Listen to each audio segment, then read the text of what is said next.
पिता पुनिया महापात्र गाँ नथीपुर पोस्ट प्रीतिपुर जिला जाजपुर आम गाँव में जमीबाड़ी बिकी दे राजधानी घर करूँ आउ जड़े आसी कहला से घर आम रेकर्ड पत्र देखिलु से घर आमर नुहे से चिंतार माटा मोर मरीगला जमपुर को पलैला एवं आम सालिया साई मासक घर भड़ा 970 इलेक्ट्रिक बिल जस्ट मिनिट टिके पूर्व कौन कहलु এই ঝিওকু মো বলাৎকার করছি মিছ সব মিছ কাইকে মিছ তুমি নারী মু পুরুষ তুমি জଣେ মଣିଷ ମୁଁ ବି ଜଣେ ମଣିଷ ଈଶ୍ୱରଙ୍କ ସୃଷ୍ଟିରେ ରେପ୍ ବଳାତ୍କାର ଦୁଷ୍କର୍ମ ଶ୍ରେଷ୍ଠ ଜୀବନ ମଣିଷ ହିଁ କରିପାରେ ପଶୁପକ୍ଷୀ ସେମିତି ମହାନ କାମ କରନ୍ତିନି ମୁଁ ମାନୁଛି ମୁଁ ଦୋଷୀ ମତେ ଦଣ୍ଡ ଦିଅନ୍ତୁ ଆରେଷ୍ଟ କରନ୍ତୁ ଇନ୍ସପେକ୍ଟର ମତେ ଆରେଷ୍ଟ କରନ୍ତୁ କିଏ ତମେ କାହିଁକି ଏମିତି ମିଛ କଥା ଗୁଡ଼ା କହି ଯାଉଛ ଛୋଟ କହୁଛନ୍ତି ବଳାତ୍କାର ମୁଁ ହେଇଛି ପୋଲିସ ବଳାତ୍କାର ମୁଁ କରିଛି ପୋଲିସ ଦୋଷ ତ ନିଜେ ସ୍ୱୀକାର କରୁଛି ଦୋଷ କରିଛି ବୋଲି ମୁଁ କହୁଛି ସେ ମିଛ କହୁଛି କି ଆଶ୍ଚର୍ଯ୍ୟ ଦୋଷୀ କହୁଛି ମୁଁ ଦୋଷ କରିଛି ସେ ଯେତେବେଳେ ତା ନିଜ ମୁହଁରେ ସ୍ୱୀକାର କରୁଛି ମୁଁ ଦୋଷ କରିଛି ବୋଲି ତୋର ଅସୁବିଧା ରହିଲା କୋଉଠି ଦାଦି ଏ ପରୀକ୍ଷା ପାଗଳ ହେଇଗଲାଣି ଦାଦି ଆମେ ସମସ୍ତେ ପାଗଳ ହେଇଯିବା ତାପରେ ମୁଁ କହିବି ଦାଦି କିଏ ଦାଦି କହିବ ବାବୁଲା କିଏ ପରୀ କହିବ ବାବୁଲା ଭାଇ କିଏ ମୁଁ ଦାଦି କିଏ ମୁଁ କିଛି କରିପାରୁନି କିଛି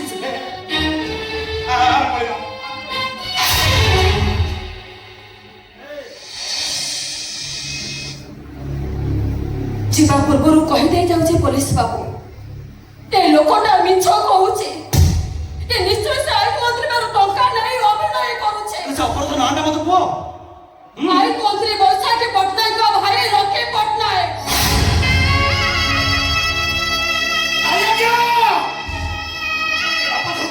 ଶୁଖିଲାରେ ବାଡ଼ିଆ ଧରିବାକୁ ଚାହୁଁଛନ୍ତି ଏଇମାନଙ୍କ ଭଳି ଲୋକ କମ ନୁହେଁ ବହୁତ ହେଇଗଲେଣି ଏଇମାନଙ୍କ ଭଳି ଲୋକ କିଛି ଲୋକ କିଏ କହୁଛୁ ମୁଁ ମନ୍ତ୍ରୀଙ୍କ ଝିଅ ମୁଁ କହୁଛି ମନ୍ତ୍ରୀଙ୍କ ପୁଅ କିଏ କହୁଛୁ ମନ୍ତ୍ରୀଙ୍କ ସ୍ତ୍ରୀ ଆଉ ଏ ଝିଅ କହୁଛି ମନ୍ତ୍ରୀଙ୍କ ଭାଇ ତାକୁ ବଳାତ୍କାର କଲା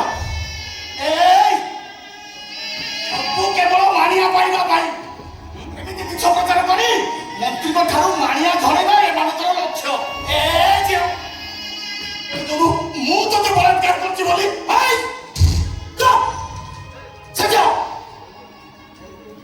ତାକୁ ବଳାତ୍କାର କରୁଛି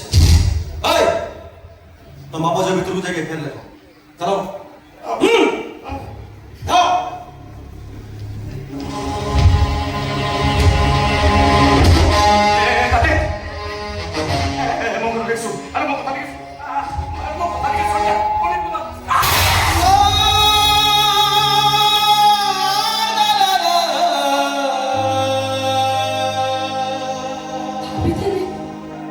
ଏମିତି ଅବସ୍ଥାରେ ତୁ ମୋ ହାତ ଧରି ମତେ ସାହସ ଦବୁ ହେଲେ ତୁ ଭାବିନୁ ଆଜିଠାରୁ ତୋ ପରିଟା ତୋ ପାଇଁ ମରିଗଲା ଚାଲ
केते टंका नहीं से रेप केसटा को निज मुंड को न कथा देचो हां भाई नहीं सर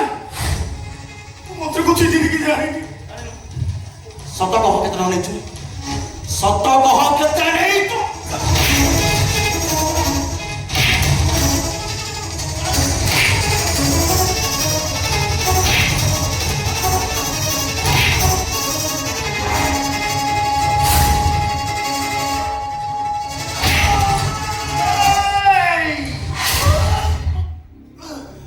ଏବେ ତ ଖାଲି ପାଟିରୁ ରକ୍ତ ବାହାରୁଛି, ତାପରେ ଆଖିରୁ କାନରୁ ନାକରୁ ସବୁ ଜାଗାରୁ ବ୍ଲଡ ବାହାରିବ।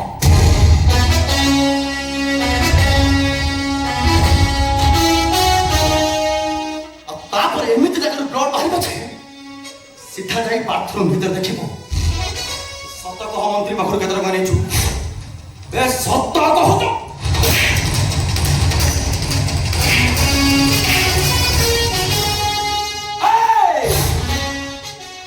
ইন্সপেক্টর পরমবীর সিং, পরম হরামী, পরম চুতিয়া, স্থান জলপত্র কিছু মানে জাগা ছাড়ি অজাগাକୁ মারে। ଆଉ ଦରକାର ପଡ଼ିଲେ କାମୁଡ଼ା କୁକୁର ପରି ଦାନ୍ତ ଲଗେଇ ଝୁଣି ପକାଏ। କହିବୁ ନା ଦାନ୍ତ ଲଗେଇବି ବେ?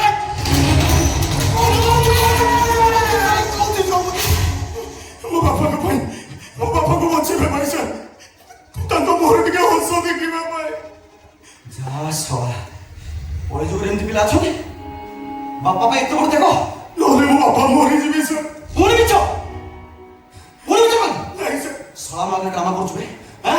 ହାତଟା ତ ଗୋଟେ ଏମିତି କେମ୍ପା, ଏମିତି ଅବସ୍ଥା କରିବି କୋଉ ଝିଅକୁ ରେପ୍ କରିବା କଥା କହିବା ପୂର୍ବରୁ 100 ଥର ଚିନ୍ତା କରିବୁ।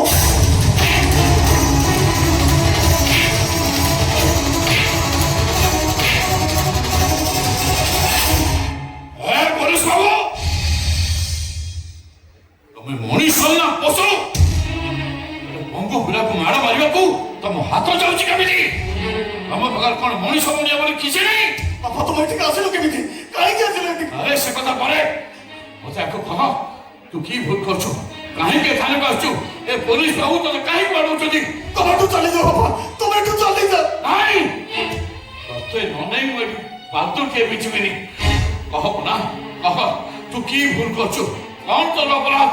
କାହିଁକି ତତେ ପୋଲିସ ବାବୁ ବାଡ଼ଉଛନ୍ତି? ଆମ ପୁଅ ନାଇଁ ସାର୍, ସେ କହୁଥିଲି ସାର୍, ମୋ ବାପା ଜଣେ ହାର୍ଟ ପେସେଣ୍ଟ, ତାଙ୍କର ଯଦି କିଛି ହେଇଯାଏ। ମୁନା, ମୁନା, ଆରେ କାହିଁକି ଏମିତି ହଉଛୁ? ତୁ କଣ ଚାହୁଁଛୁ ତୋ ବାପାଟା ମରିଯାଉ? କହ ମୁନା, ତୁ କି ଭୁଲ କରୁଛୁ? କାହିଁକି ତତେ ପୋଲିସ ବାବୁ ମାରୁଛନ୍ତି? କହ ମୁନା, କହ। ଆମ ହିରୋମାନଙ୍କ ପୁଅ ମଦ ପିଇ ଗୋଟେ ଝିଅକୁ ରେପ୍ କରିଛି। ନାଇଁ ପୋଲିସ ବାବୁ, ନାଇଁ, ତମେ ମିଛ କହୁଛ। ମୋ ପୁଅ କେବେ ବି ସେମିତି କାମ କରିନଥିବ।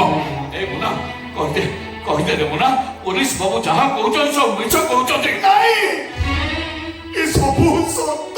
ମୁନା, ତୁ ହୁଏତ ମତେ ଫାଙ୍କି ଦେଇପାରୁ, ହେଲେ ତୋ ମୁହଁ ଦେଖିଲେ ମତେ ଲାଗୁଛି ତୁ ଯାହା କହୁଛୁ ମିଛ କହୁଛୁ। ଏ ମୁନା, ଆରେ ମୁଁ ପରା ତୋ ବାପା। ତତେ ଚିହ୍ନିନି। ନା, ତମେ ମତେ ଚିହ୍ନିନ। ମୁଁ ତମର ସେ ମୁନା ନୁହଁ।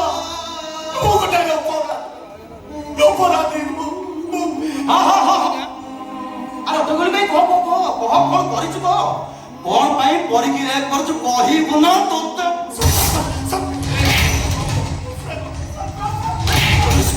ମୋ ବାପାଙ୍କ ସଙ୍ଗେ ମତେ ପିଟୁଥିଲି ସାର୍। ମୋ ବାପା ସହିପାରିବେନି, ତାଙ୍କୁ ଭାରି କଷ୍ଟ ହବ। ତାଙ୍କୁ କଷ୍ଟ ହେଲେ ଡକ୍ଟର କହିଛନ୍ତି ସେ ତୋର ବହୁତ ଚିନ୍ତା। ବାପା ପାଇଁ ତୋ ପୋଲିସ ବାବୁ,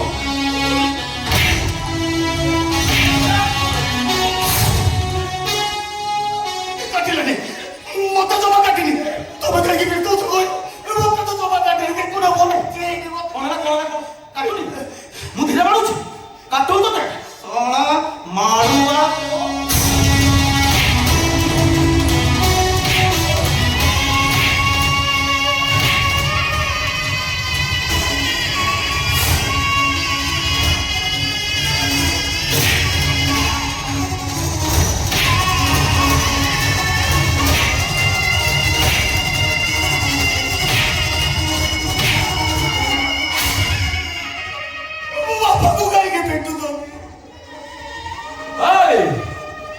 ସେଇଠି ଅପେକ୍ଷା କର ଭିତରୁ ମୋବାଇଲଟା ଧରିକି ଆସୁଛି ସବୁ କହି ମୋବାଇଲ ରେକର୍ଡ କରିବି ଅପେକ୍ଷା କର